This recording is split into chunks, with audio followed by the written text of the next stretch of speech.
आज आंबेडकर भवन टिळक रोड ह्या इथे घरकुलाची मीटिंग घेतलेली आहे आणि ह्या मीटिंगमध्ये ठरलेलं आहे का 29 तारीख वरल्या महिन्याची 29 तारखेला इथून आझाद मैदानामध्ये धरणं आंदोलन करायचं ठरलेलं आहे। घरकुलासाठी जे घरकुलासाठी वंचित आहेत गोरगरीब जे आज बी भाडं भरू शकत नाही आहे त्यांच्यासाठी डायरेक्ट आझाद मैदानामध्ये घरकुलासाठी धरणं आंदोलन करायचे, बेमुदत धरणं आंदोलन करायचे तिथं।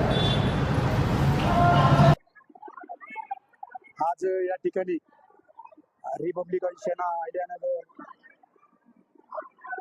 बैठक आयोजित या ठिकाणी केली होती।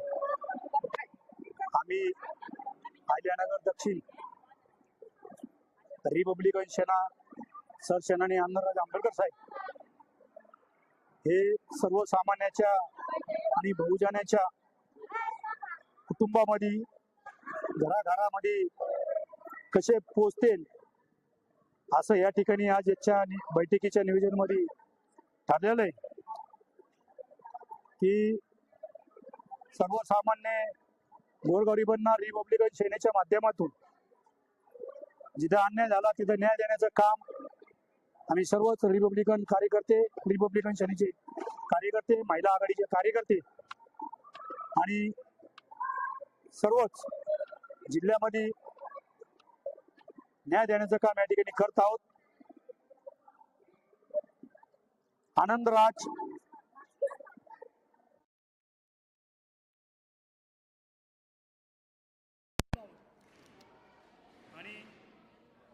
या अहिल्यानगरमध्ये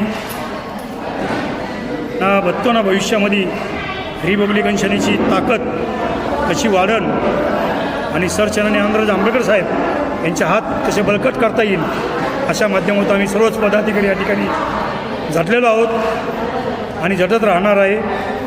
आज आमच्या या बैठकीमध्ये काय महिला आघाडीतल्या लोकांनी या ठिकाणी प्रवेश केला आहे। सुनीता मोरे असतील, त्यांचे सर्व महिला आघाडीतले काय महिला कार्यकर्ते असतील, तसे त्यांना आम्ही थोड्या 1 ते 2 दिवसात सरसेनानी आमदार आंबेडकर साहेब यांच्या उपस्थितीमध्येही त्यांना या ठिकाणी आम्ही प्रवेश देणार आहोत। आणि आता इथून पुढच्या काळामध्ये या अहिल्यानगरमध्ये एक चांगल्या पद्धतीने रिपब्लिकन सेनेचे माध्यमातून संघटन वाढवण्याचं काम इथून करणार।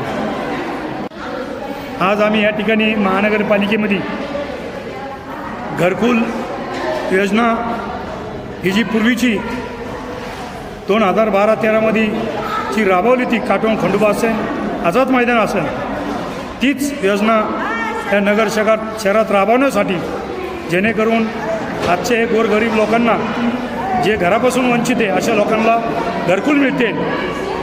या अशा माध्यमातून आम्ही घरकुलांसाठी येत्या 1.5 महिन्यात आम्ही या सर्वांना घेऊन आझाद मैदान या ठिकाणी बेमुदत धरणे आंदोलन करणार आहोत। त्या धरणे आंदोलनामध्ये सरसेनानी आनंदराज आंबेडकर साहेब हे देखील त्या ठिकाणी येऊन आमच्या सर्व अहिल्यानगरच्या वासियांना त्या ठिकाणी भेट देऊन त्यांचे प्रश्न ऐकून घेऊन संबंधित मंत्र्यांशी आम्ही चर्चा करणार।